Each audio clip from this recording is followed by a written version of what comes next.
13 al versículo 17, que es donde estaremos meditando en el día de hoy. Dice así la palabra del Señor. Pero nosotros debemos dar siempre gracias a Dios respecto a vosotros, hermanos amados por el Señor, de que Dios os haya escogido desde el principio para salvación mediante la santificación por el Espíritu y la fe en la verdad, a lo cual os llamó mediante nuestro Evangelio para alcanzar la gloria de nuestro Señor Jesucristo. Así que, hermanos, estad firmes y retened la doctrina que habéis aprendido, sea por palabra o por carta nuestra. Y el mismo Jesucristo, Señor nuestro, y Dios nuestro Padre, el cual nos amó y nos dio consolación eterna y buena esperanza por gracia, conforte vuestros corazones y os confirme en toda buena palabra y obra. Es la palabra del Señor. Hermanos, cuando nosotros vamos a un supermercado, imaginémonos que vamos a comprar tomates. Necesitamos escoger tomates para nuestra alacena. Bueno, en ese montón de tomates nosotros vamos a escoger según varias opciones, por lo menos la madurez. De pronto los necesitamos más verdes, los necesitamos más maduros. De acuerdo al tamaño, los preferimos más grandes, los preferimos más pequeños, o tal vez de acuerdo a si están limpios o están sucios. Esa es una primera escena, por eso cogemos tomates. Llegamos al supermercado y hay una gran variedad.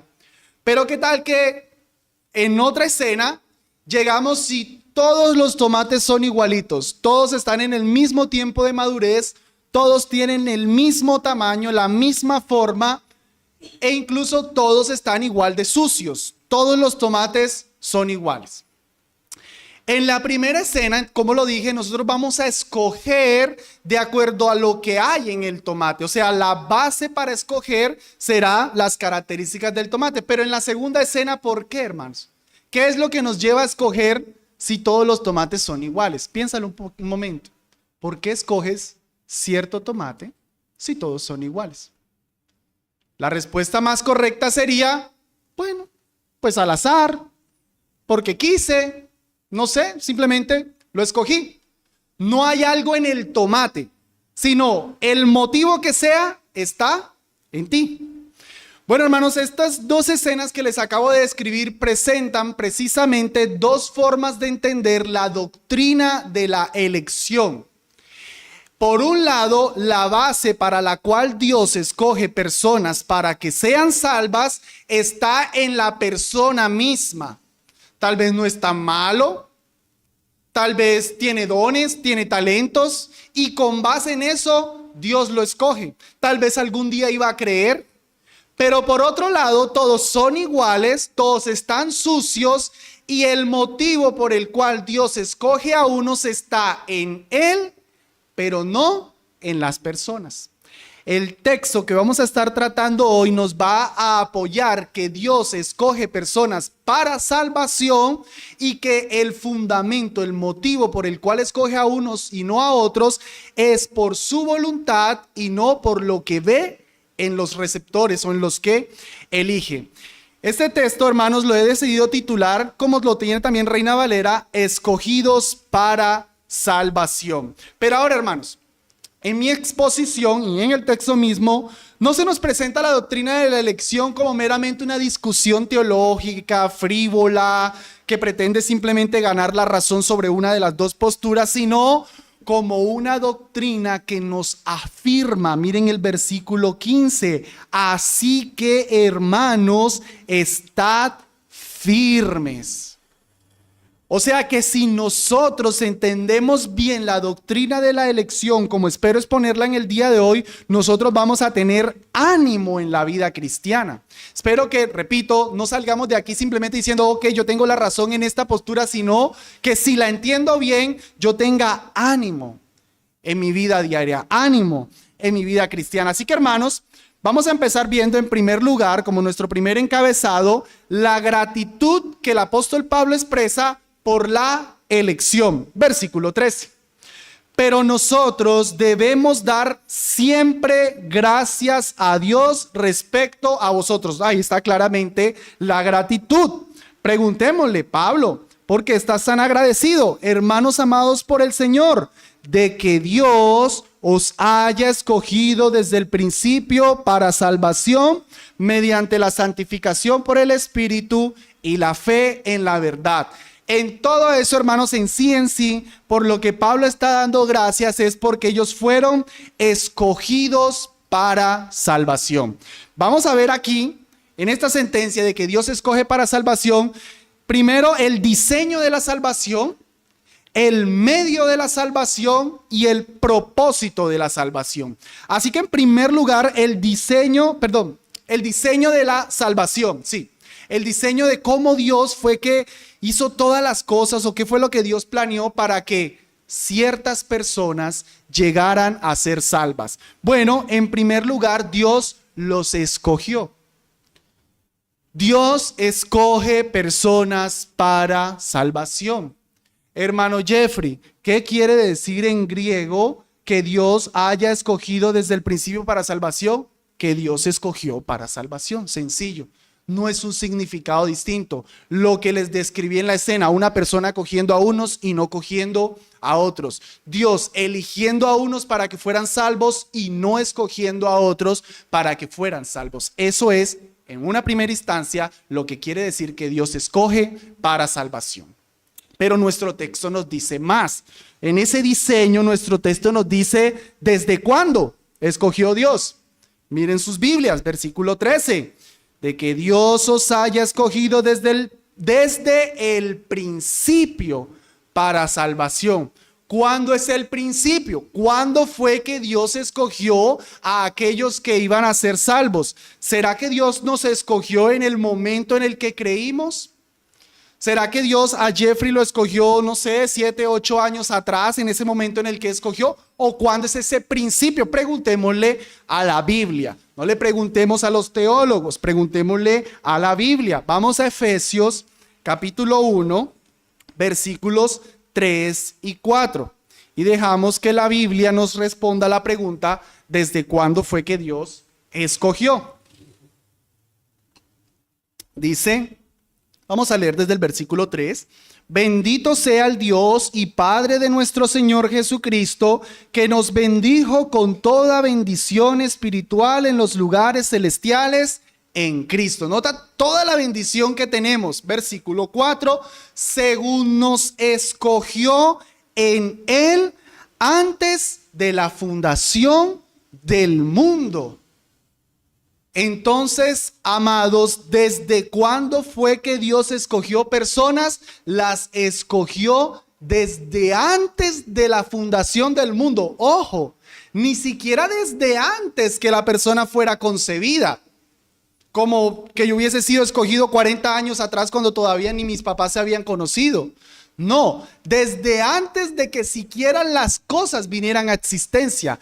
Antes de que siquiera Dios dijera por primera vez, sea la luz, ya Dios había escogido personas para salvación. Lo está diciendo la Biblia. Pero noten que Dios escoge en Cristo. Esa elección tiene un mediador. Esa elección es en Cristo antes de la fundación del mundo para que fuesen santos y sin mancha delante de Él. Te voy a pedir que en tu mente, para no regresar ahorita a este versículo, hagas una breve carpetica y guardes esa frase. Para que fuésemos santos y sin mancha delante de Él. Ten esa frasecita ahí, ahorita lo vamos a escoger. Dios escoge para que seamos santos y sin manchas. Y ahora nos falta entender que Dios escoge personas para salvación desde antes de la fundación del mundo de una manera incondicional. ¿Qué quiere decir incondicional? Vamos moviéndonos a Romanos 9, que lo que lleva a Dios a escoger a unos y no a otros no está en la persona, sino que está en Dios. No hay una condición en los receptores de la elección que lleve a Dios a escoger a uno y no a otro. Recuerden las dos escenas que le planteé. En la primera escogíamos el tomate porque era grande, porque era maduro. El tomate era lo que nos llevaba a elegirlo. Pero en la segunda escena que le planteé, todos son iguales. ¿Por qué escogemos? Está en esa escena en nosotros. Bueno, la escena es así. Toda una humanidad igual, todos sucios por el pecado, y Dios escoge a unos con base en algo en él. Yo no les he dicho qué, algo en él, pero no en la persona, o sea que es de manera incondicional. Vamos a entender esto en Romanos 9, desde el versículo 9. Romanos 9:9. Dice, porque la palabra de la promesa es esta: por este tiempo vendré y Sara tendrá un hijo. Y no solo esto, sino que también cuando Rebeca concibió de uno, de Isaac, nuestro padre, pues, ojo aquí, pues no habían aún nacido, ni habían hecho aún ni bien ni mal, para que el propósito de Dios conforme a la elección permaneciese, no por las obras, sino por el que llama. Se le dijo, el mayor servirá al menor. Como está escrito, a Jacob amé, mas a Esaú aborrecí. Más despacio, más despacio. Esto está complejo.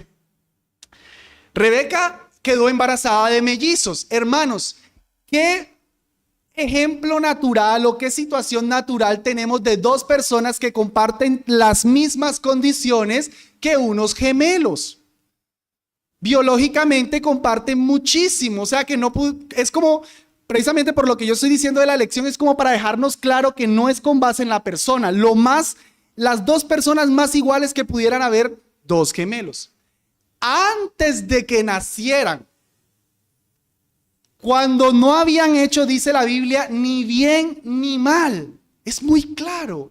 Ya Dios había escogido a Jacob y había amado a Jacob y había aborrecido a Esaú. Nótenlo. ¿Qué llevó a Dios a escoger a Jacob y no a Esaú? Nada en ellos. Nada. Porque no habían hecho ni bien ni mal. No, es que Jacob era malo. Hermanos, de los dos hermanos, Jacob fue más malo. Si se tratara de que Dios veía en el futuro lo que cada uno iba a hacer, ¿quién era más digno de ser escogido? Esaú. De hecho, cuando Jacob se va a encontrar con su hermano Esaú, ¿quién es el que va preparado para la batalla? O sea, ¿quién es el que va a darle al otro? Jacob. Y aún así, ¿quién es el que tiene la actitud de mi hermano? Ven, te recibo. Esaú. O sea, si Dios veía en el tiempo, era más digno de ser escogido Esaú. Pero ¿por qué Dios escogió a Jacob y no a Esaú? Pues nuestro texto nos dice, para que el propósito conforme a la elección permaneciese. No por las obras, sino por el que llama. O sea que el propósito ¿en quién está? En Dios. ¿Cuál es? No sabemos, hermanos. Pero Dios, el soberano, escoge a unos, no a otros. Yo creo que en mi audiencia hay alguien que puede estar pensando, eso es injusto. ¿Por qué Dios escoge a unos y no a otros? Eso es injusto. Bueno, mi amado, mi amada, si te pareció que es injusto que Dios escoja a unos y no a otros, te felicito. Estás entendiéndolo bien. Eso es lo que debería surgir. Cuando entendemos lo que Dios quiere decirnos porque escoge a unas personas, lo que debe suceder es que pensemos que es injusto. Mira en el versículo 14. Pablo lo vaticina, lo anuncia. ¿Qué pues diremos? ¿Que hay injusticia en Dios? En ninguna manera. O sea que Pablo sabe que cuando se explica la doctrina de la elección, las personas van a decir, eso es injusto. Por tanto, cuando yo en la doctrina de la elección, en el entendimiento, percibo injusticia, lo estoy entendiendo bien. Cuando nosotros entendemos la doctrina de la elección de una manera que Dios no parece injusto, entonces lo estamos entendiendo mal. No es que Dios me escogió porque yo no iba a ser un ladrón. Eso es justo. Me escogió por lo bueno que yo iba a ser. Dios me escogió porque sabía que yo iba a ser una buena madre y que yo me iba a sacrificar por mis hijos. Es justo que me escoja. ¿Ves? No se ve injusticia en eso. Está bien. Pero esa no es la forma en la que Dios escoge. Dios escoge no con base en la persona, sino en algo en él. Y ahí es donde nuestra humanidad dice, eso es injusto. Pero miren el argumento que Pablo presenta, versículo 15. Pues a Moisés dice, tendré misericordia del que tenga misericordia, del que yo tenga misericordia, y me compadeceré del que yo me compadezca. Así que no depende del que quiere, ni del que corre, sino de Dios que tiene misericordia. ¡Wow! No depende del hombre. Otra vez, sigue enfatizando. Porque la Escritura dice a Faraón, para esto mismo te he levantado, para mostrar en ti mi poder y para que mi nombre sea anunciado por la tierra, de manera que de quien quiere tiene misericordia y al que quiere endurecer, endurece. O sea que no hay injusticia en Dios. Hermanos, cuando hay injusticia en Dios, es cuando Dios le diera a una persona algo que no se merece. Eso sería injusticia, pero nadie recibe injusticia. Los escogidos, ¿qué es lo que reciben? Misericordia, pero no injusticia. Todo ese montón de tomates sucios, toda esa humanidad caída, ¿qué merecía? Castigo, porque pecaron. Que Dios de toda esa humanidad caída escogiera a unos y dejara a los otros, no les está dando injusticia, les está dando justicia, es lo que se merecían. Pecaron, si no los escogió están recibiendo justicia, no están recibiendo injusticia. Se dice que Dios es injusto porque tenía que escoger a los otros. No, Dios no tenía que escoger a nadie. Ese es el punto, que no tenía que escoger a nadie, pero escogió a unos. Eso es misericordia. R.C. Sproul cuenta una historia muy interesante. Él era profesor de un seminario y puso una tarea y dio unos plazos. Y cuando llegó la fecha, 5 estudiantes, si no recuerdo mal, no entregaron el trabajo. Y lo que él había dicho era que el que no entregara el trabajo a esa fecha, perdía, 0. Profesor, por favor, perdónanos, danos más plazos. Está bien, les voy a dar más plazos. Gracias, profesor. Bien, muy querido. Puso otro trabajo, asignó otra fecha.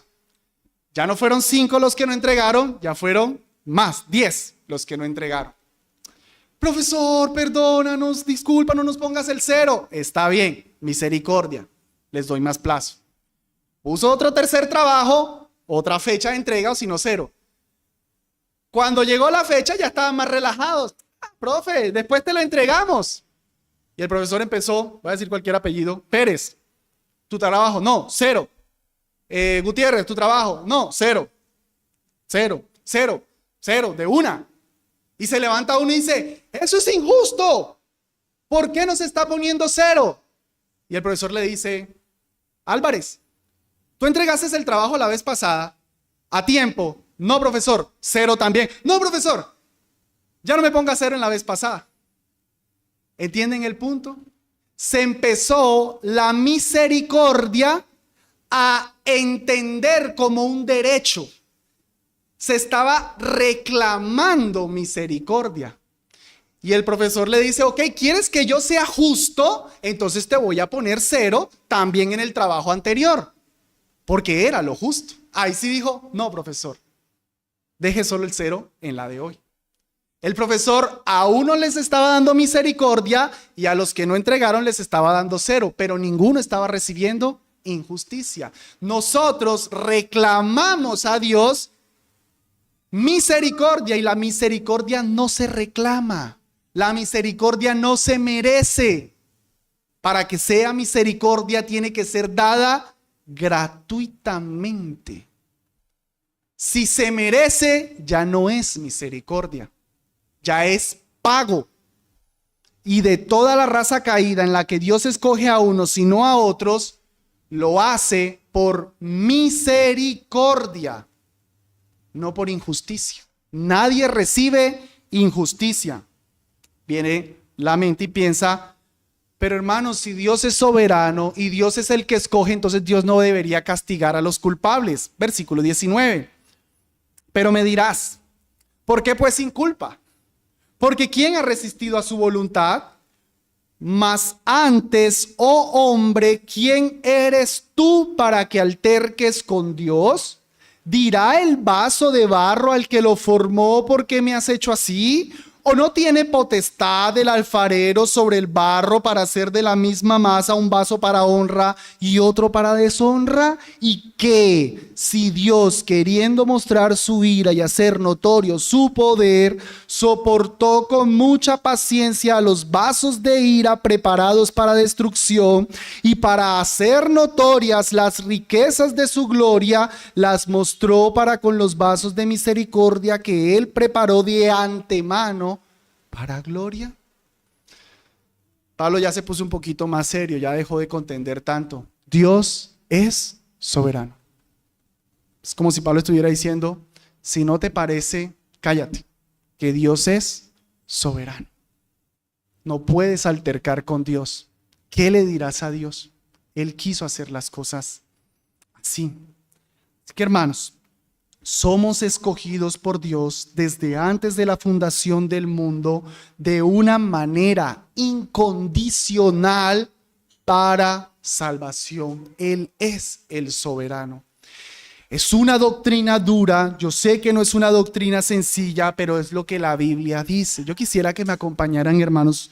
Vamos a orarle al Señor para que Dios nos ayude a estar firmes con esta doctrina, y a los que se oponen, el Señor trate sus corazones y les ayude a comprender estas profundidades del Señor. Señor, hablamos de que tú escoges personas desde antes de la fundación del mundo, porque ahí está en tu palabra, Dios. Porque creemos que tú lo has dicho y que tú lo has diseñado para nuestra justicia pecaminosa, carnal, diabólica. Era justo que tú escogieras a uno con base en lo que ellos harían, con base en lo buenas personas que serían. Pero tú nos haces entender, Dios, de que todos somos malos, de que no había ninguno que hiciera lo bueno, de que todos estábamos caídos, y de que tú escogiste a uno con base en tu propósito, en tu misericordia, y no con base en nuestras justicias, porque ninguno lo merece, Dios. Ayuda, te pedimos, a comprender mejor estas verdades. A los que las aceptamos, ayúdanos a entenderlas mejor y a alabar tu gloria.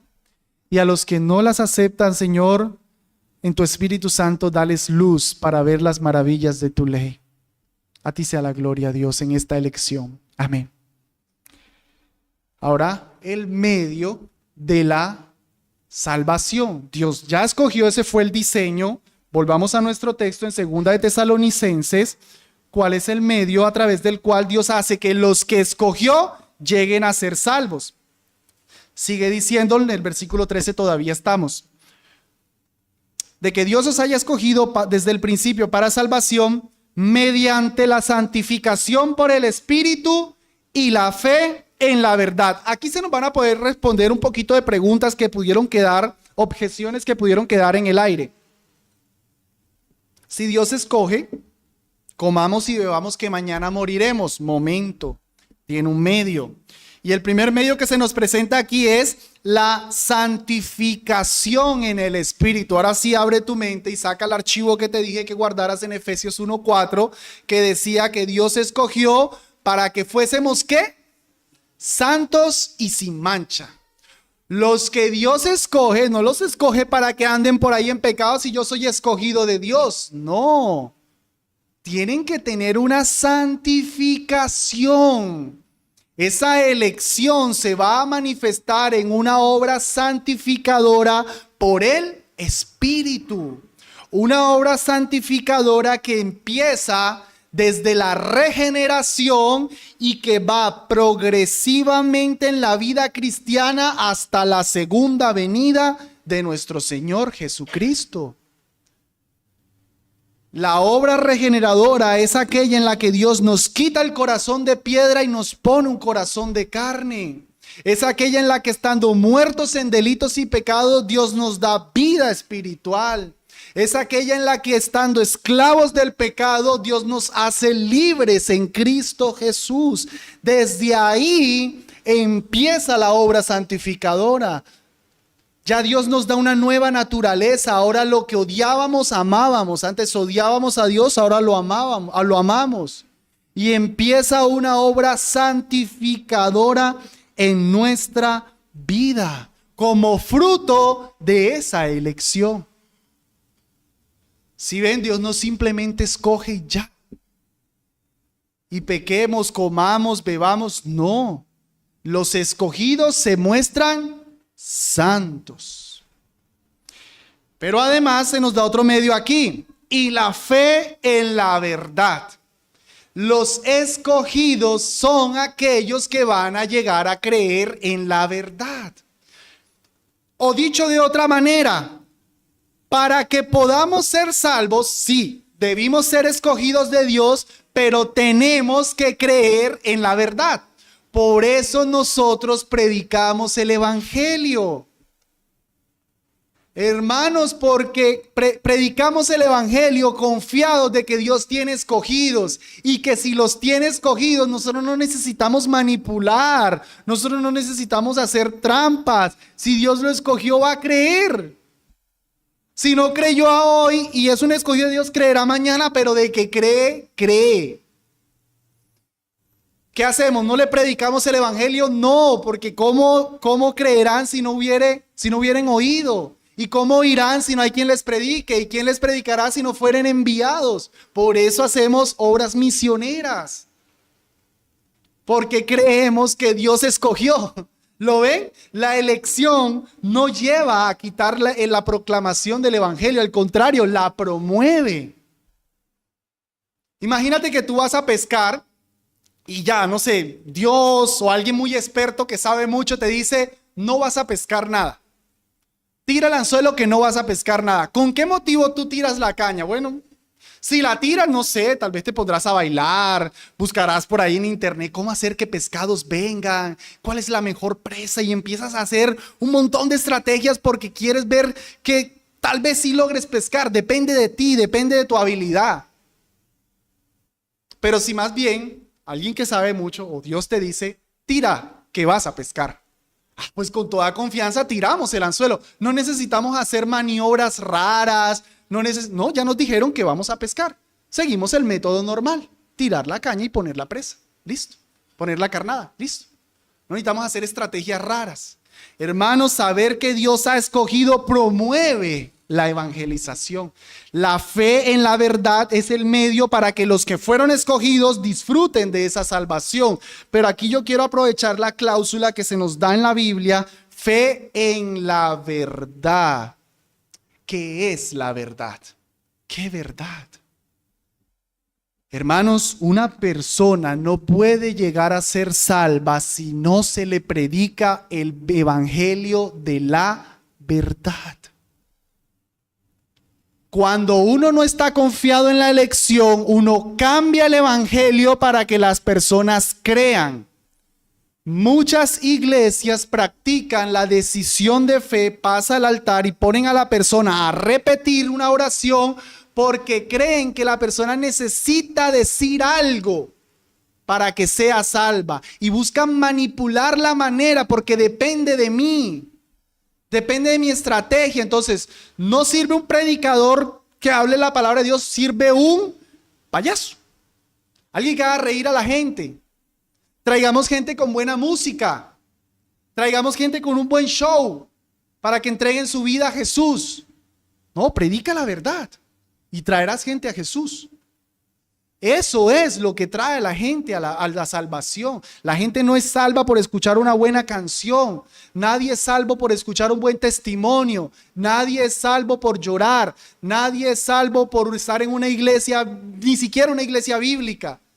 Somos salvos cuando creemos la verdad. ¿Cuál verdad? El evangelio de nuestro Señor Jesucristo. el evangelio de Cristo Jesús. De hecho, pudiéramos cambiar esa palabra verdad por creer en Cristo Jesús. Hermanos, el evangelio es Cristo. Nosotros proclamamos a una persona, proclamamos a Cristo. Nosotros de hecho no proclamamos la elección. Nunca vayas a evangelizar a alguien con la elección. Aún los verdaderos cristianos la rechazan o no la entienden. La elección no salva. Entender la elección no salva. No prediques con la elección. Predica la verdad, predica a Cristo. Él es el que salva. Y hermanos, como una pequeña aplicación aquí, ¿cómo predicar a Cristo? Y porque quiero que como iglesia, hermanos, estaba orando, estaba pensando, nos movamos a compartir más el evangelio, hermanos. Las buenas nuevas de Jesús, ¿qué es compartir el evangelio? Pensamos, no, eso es un discurso bien teso y estar preparado para dar argumentos en contra y tengo que saber mucha oratoria. No, hermanos, lee la Biblia. Cuando los primeros creyentes fueron esparcidos, el evangelio se esparció. ¿Por qué? Porque el simple hermano que trabajaba con zapatos, con madera, llegó a una nueva ciudad y haciendo madera con otro le decía, no, yo creí en Cristo, yo conozco un Jesús. ¿Y quién es ese Jesús? Primera pregunta, ¿quién es Jesús? No, pues mira, Jesús es el Salvador del mundo. ¿Qué hizo Jesús? Mira, Jesús vino y Él murió por los pecados. Él vino a vivir la vida recta que nosotros no podíamos vivir. Y el otro decía, ¿y a mí qué? ¿Qué me importa eso? No, pues a ti te va a esperar un castigo eterno si tú no crees en esto. Y Él hizo eso por pecadores como tú. Tienes que creerlo. Y así, en el día a día, la iglesia fue creciendo. 3 preguntas sencillas, hermanos. Guárdalas en tu mente. ¿Quién es Jesús? ¿Qué hizo Jesús? ¿Y por qué eso es importante? No necesitas la superoratoria. Sí, habrá personas que demandarán razón de la esperanza y tal vez necesitaremos algún hermano más preparado, pero finalmente el hermano más preparado llegará a convencer al otro por responderle mejor las mismas 3 preguntas. Es que nadie es salvo por otra cosa. Tienen que entender quién es Jesús, tienen que entender qué hizo Jesús y tienen que entender por qué eso es importante. Ya. Eso en un discurso de 1 minuto, eso en toda una vida, hablándole de lo mismo, las mismas 3 preguntas. Ninguno de nosotros aquí, si es creyente, o más bien, todos los que estamos aquí, que somos creyentes, tenemos la respuesta. Así que todos tenemos la capacidad de evangelizar. Si somos creyentes porque entendemos esas respuestas, esas preguntas. Si no, pide ayuda. Si crees que eres creyente y no tienes respuesta a esas preguntas, pide ayuda. Porque si eres creyente deberías tener respuesta y por tanto eres capaz de evangelizar. Sigamos con el medio, versículo 14. A lo cual, o sea, a esa salvación os llamó mediante nuestro evangelio para alcanzar la gloria de nuestro Señor Jesucristo. Nótenlo, hay un llamado. Sí, Dios escogió. Sí, tendrán que ser santos. Sí, tendrán que creer. Pero ¿cómo se va a dar incluso esa santificación y ese creer? Cuando Dios los llama por el evangelio. Otra vez, ven, el evangelio. Y eso es lo que nosotros conocemos como el llamado eficaz. Hermanos, predicamos el evangelio porque Dios escogió. Por eso vamos por ahí diciéndole, o como estoy haciendo ahora, diciéndole a las personas, creen en Jesús para salvación. Si no hay la proclamación del evangelio, los escogidos no llegarán a ser salvos. Los escogidos no creerán en la verdad, los escogidos no serán santificados. Pero en medio de la proclamación de la verdad, en medio del llamamiento de Dios, ese llamamiento del evangelio es donde el Señor obra en el corazón y da vida espiritual, y es donde en respuesta a esa nueva vida espiritual la persona cree en Cristo Jesús. Todo eso sucede en un momento. Todo eso sucede en un momento. Proclamamos el evangelio temerosos, no tenemos muy buena oratoria, pero el Espíritu Santo que acompaña su palabra da vida espiritual a esa persona, y esa persona entonces se entrega a la verdad de Cristo Jesús. Hermanos, cuando proclamen el evangelio, no lo hagan confiando en su super oratoria. Dependemos del Espíritu Santo que, acompañando ese llamado, da vida espiritual a una persona. Y si el Espíritu Santo acompaña ese mensaje, no se podrá resistir nadie. Es un llamado irresistible, es un llamado eficaz. ¿No es que Dios escogió? Y si Dios lo escogió y lo quiere salvar, ¿lo hará predicándole Spurgeon? ¿O lo hará predicándole un tartamudo? ¿O predicando un asna? Dios, si ha querido que alguien se salve, Dios le hará escuchar el evangelio para que pueda ser santificado por el Espíritu y para que pueda creer en la verdad, el evangelio de nuestro Señor Jesucristo. Entonces, ya vimos, hermanos, el diseño, ya vimos el medio. Nuestro texto nos da también el propósito, versículo 14, otra vez, a lo cual os llamó mediante nuestro evangelio para alcanzar la gloria de nuestro Señor Jesucristo. ¿Notan el propósito? Dios escogió, algo pasa en el tiempo para alcanzar algo futuro, la gloria. Los que son escogidos llegarán al final. Estando persuadidos de esto, Filipenses 1:6, que el que comenzó en vosotros la buena obra, hermano, respóndeme bien. ¿Cuándo comenzó Dios la buena obra? Desde la eternidad. Si tú crees que Dios empezó la buena obra el día que creíste, te falta un poquitico más de teología. Dios empezó la buena obra en todos desde antes de la fundación del mundo. La empezó allá, se manifiesta en el tiempo, la perfeccionará en el día de nuestro Señor Jesucristo, cuando alcancemos la gloria de Cristo Jesús. Hermanos, y esto nos habla de la garantía de la salvación. No podemos perder la salvación porque estaríamos diciendo que Dios, uno que escogió, Satanás se lo arrebató. Pero Dios escogió desde antes de la fundación del mundo para que llegaran al final. Estamos seguros, hermanos. Así que la elección de Dios tiene un diseño. Antes de la fundación del mundo, Dios escogió. Tiene un medio, Dios llama para que las personas sean santificadas y crean. Y tiene un propósito, alcanzar la gloria de nuestro Señor Jesucristo. Pongamos ahora, en segundo lugar, esta elección en su contexto. ¿Por qué Pablo nos habló de esto? Hermanos, porque Pablo venía hablando desde 2 de Tesalonicenses 2:1, nos venía hablando de un engaño que estaba sufriendo la iglesia, de que algunos falsos maestros, por cartas falsamente firmadas por Pablo, por sermones mentirosos, por diferentes maneras, le estaban diciendo a la iglesia que el Señor Jesucristo ya había llegado, de que el día del Señor ya había llegado y de que ellos estaban siendo objeto de la ira de Dios, del juicio de Dios.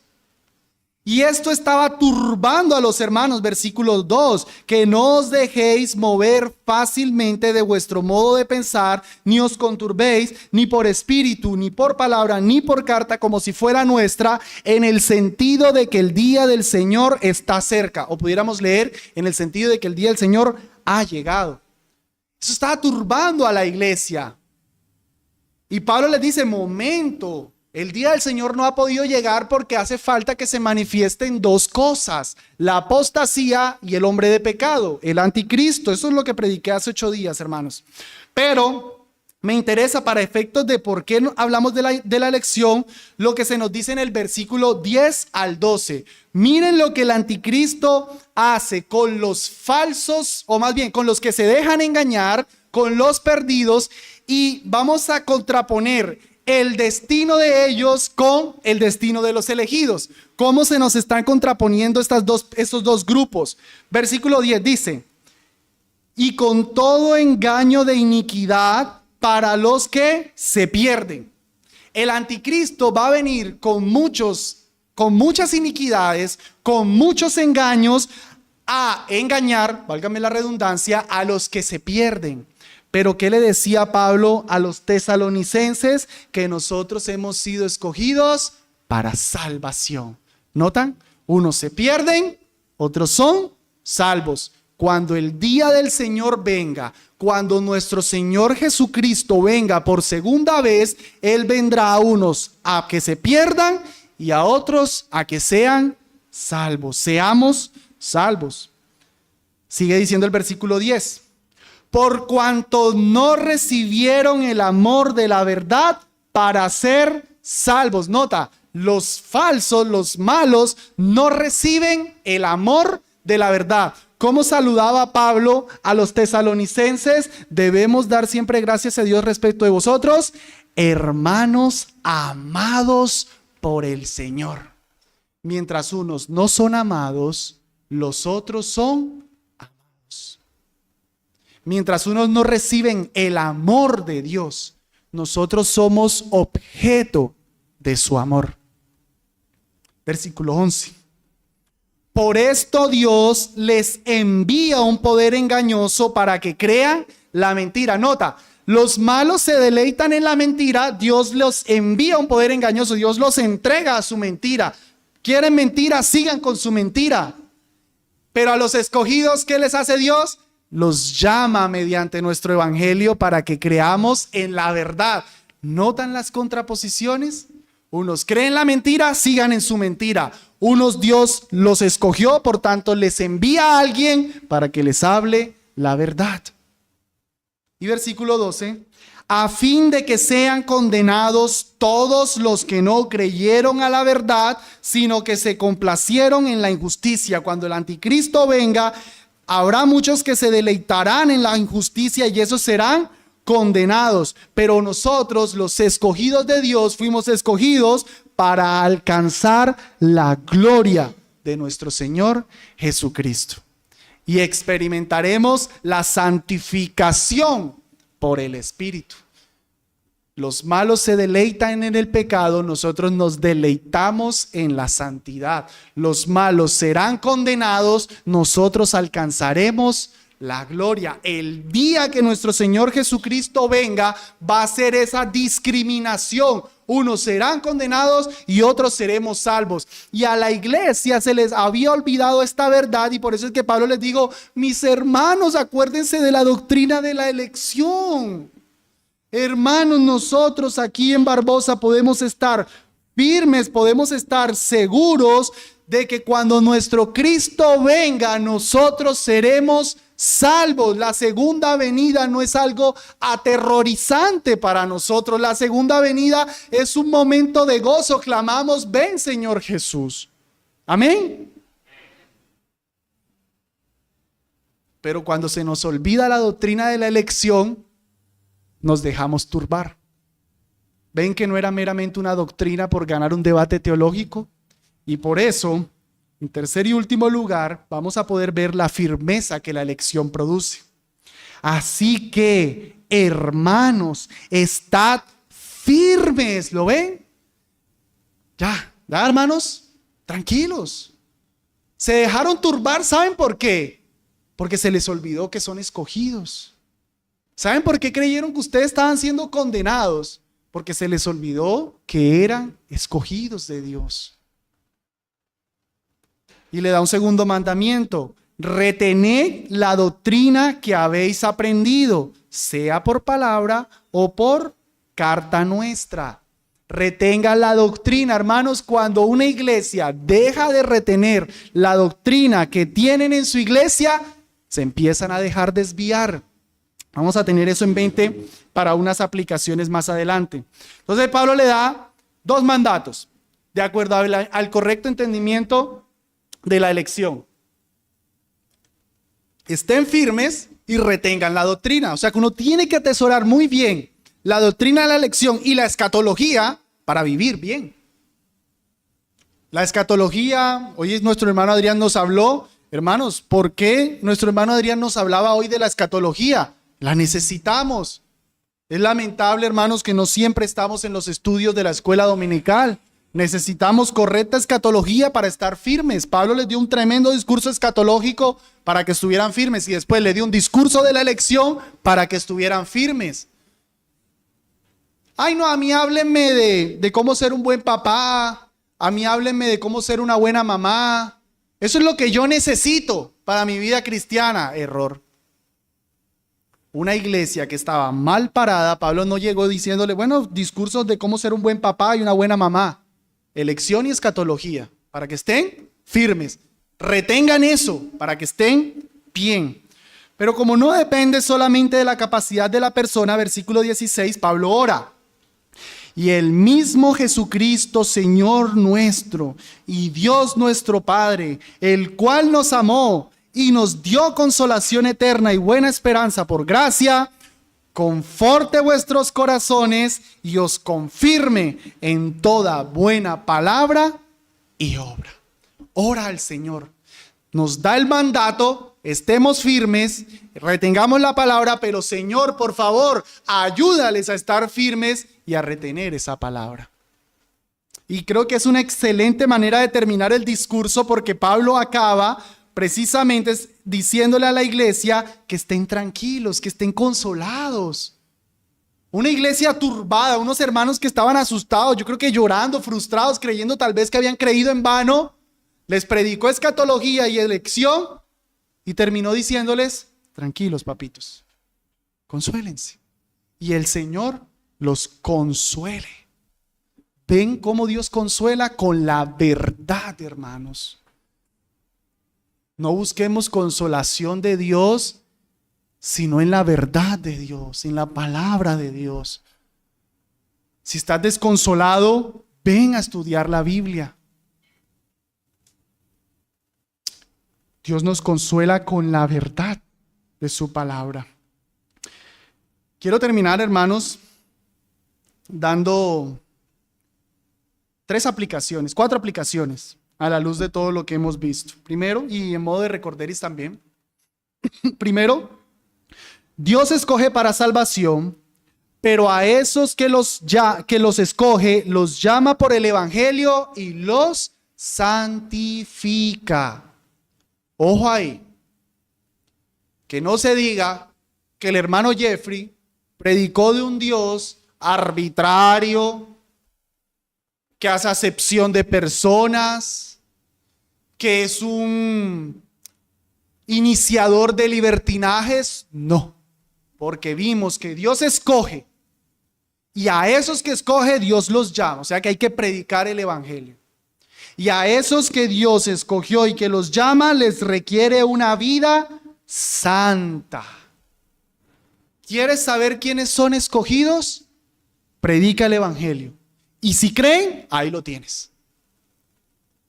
Porque viene eso, ¿no? Yo no sé quiénes son escogidos. No, predica el evangelio. Si creyó, ese es escogido. ¿Quieres saber si eres un escogido de Dios? Porque he escuchado personas tan atrevidas que llegan a decir, yo no soy escogido de Dios. Yo no soy escogido de Dios, yo me voy a entregar al pecado. No sé qué decir. Ni siquiera una persona puede saber eso. Nadie se puede excusar en eso. Yo le diría a una persona que dice eso, cree. No es que yo no creo porque yo no soy escogido. Cree. No te excuses. Tú no sabes ni quién escogió a Dios.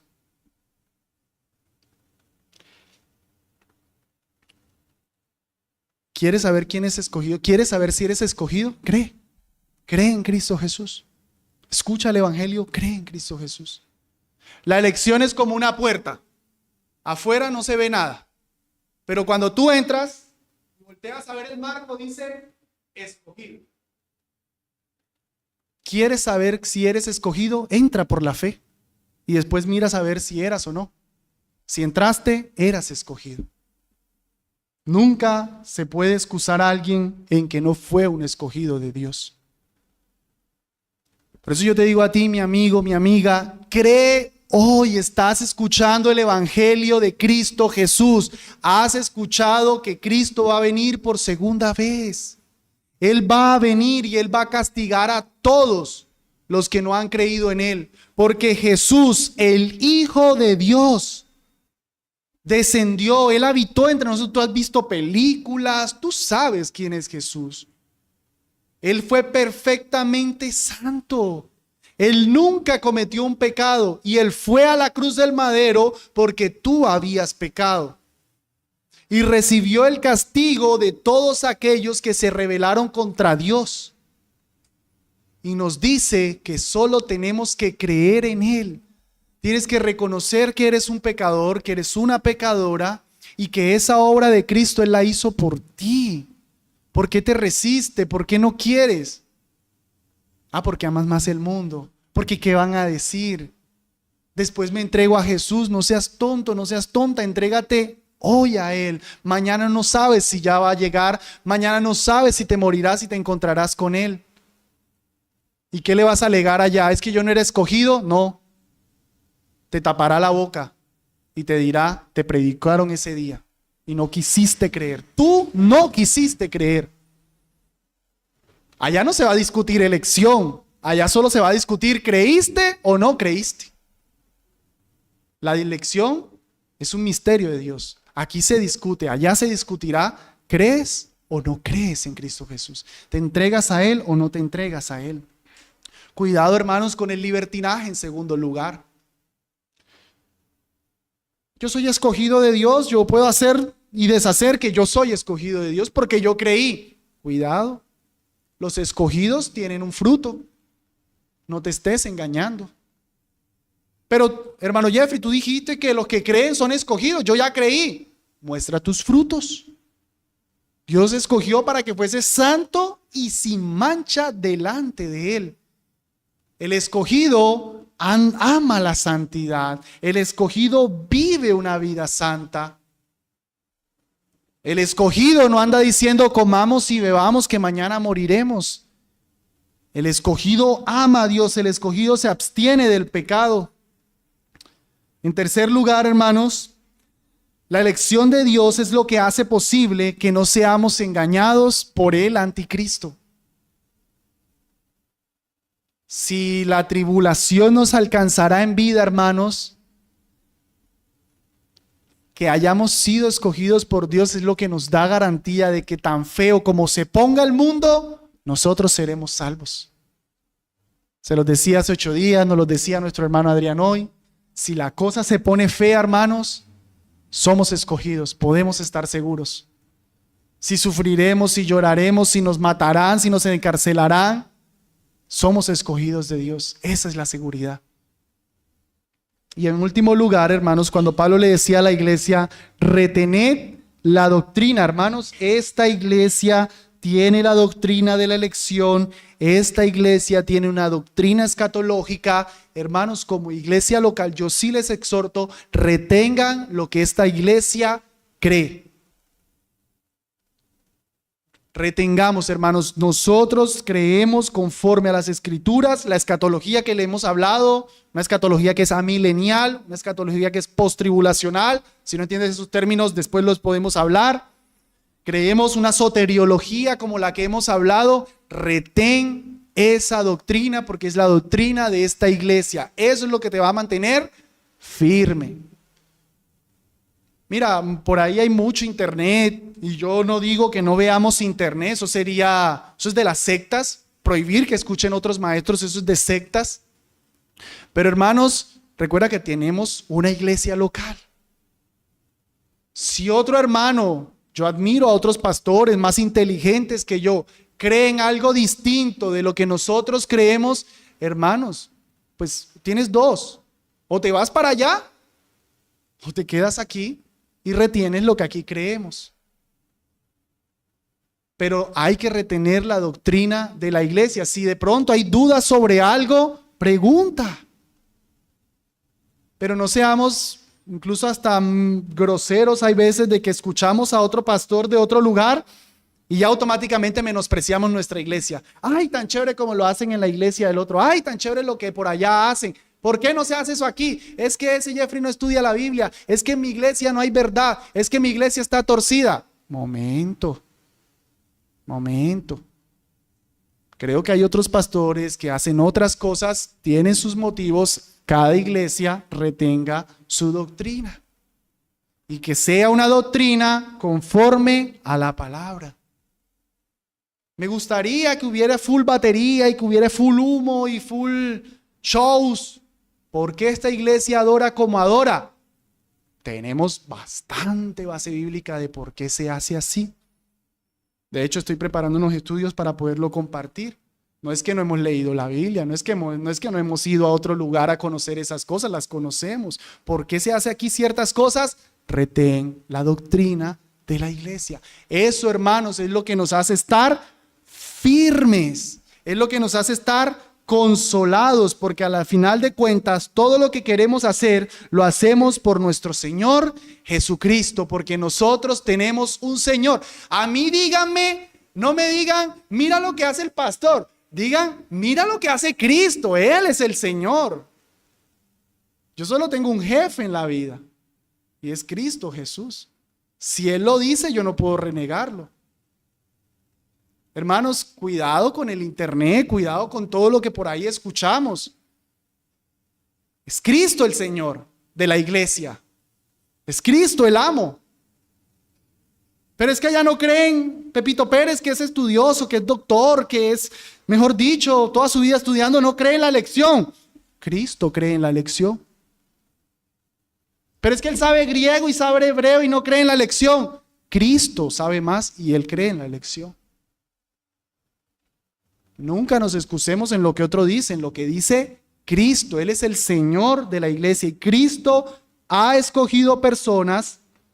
Fuimos escogidos en Cristo y Cristo vendrá solo una segunda vez visiblemente por su iglesia a condenar a todos los que no creyeron en Él y a rescatar a su iglesia. No va a venir secretamente, después de 7 años, va a venir otra vez y después un milenio y bla, bla, bla. No.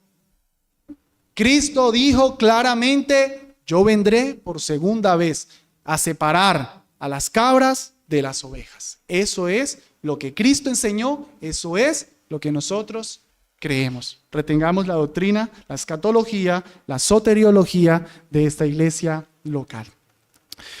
Señor, gracias por esta palabra que nos has dado. Señor, gracias por habernos escogido desde antes de la fundación del mundo. Señor, hemos entrado un poquito más allá del lugar santo y hemos pisado un terreno santo. Señor, perdona si no fuimos, principalmente yo, reverente en tratar estos misterios, en ahondar en estas verdades que inquietan nuestros corazones, que despiertan ese estándar de justicia humano y se resisten a un Dios que escoge. Señor, que seas ayudándonos a admirarte mejor, a amarte mejor, al entender mejor tu amor por nosotros. Señor, creo que todos aquí pensamos que te escogimos. En algún momento creímos que habíamos sido más astutos que nuestros compañeros y que nosotros sí teníamos la inteligencia para haberte escogido. Que nosotros sí supimos qué era la verdad y por eso nosotros, en nuestras grandes capacidades y nuestra ilustrada mente, te escogimos. Pero tú nos has dicho que te escogimos porque tú nos escogiste. Que te amamos porque tú nos amaste primero. Aquí hay muchos, Dios, que no te aman, aunque ya tú los has escogido. Aquí hay algunos que aman más al mundo, aunque tú ya los hayas escogido. Te pedimos por ellos, Dios, que no alarguen más su pecado y que más bien, Señor, en sus mentes esté el pensamiento de que son escogidos ya y con esa hermosa doctrina entreguen sus vidas a ti. Señor, guárdalos de las mentiras del diablo que los lleven a salir de aquí confiados en que no son escogidos. Qué atrevidos serían, Dios, en estar gozosos por eso. Dales unas llamas que los quemen un poquito y que sepan lo horrible que es el infierno, para que contemplando esos breves calores del castigo eterno, huyan al Dios elector, huyan a Cristo Jesús. Señor, tú eres muy misericordioso y tú puedes salvar a aquellos que incluso se regocijan en no ser escogidos. Señor, salva, te lo pedimos. En el Cristo Jesús. Amén.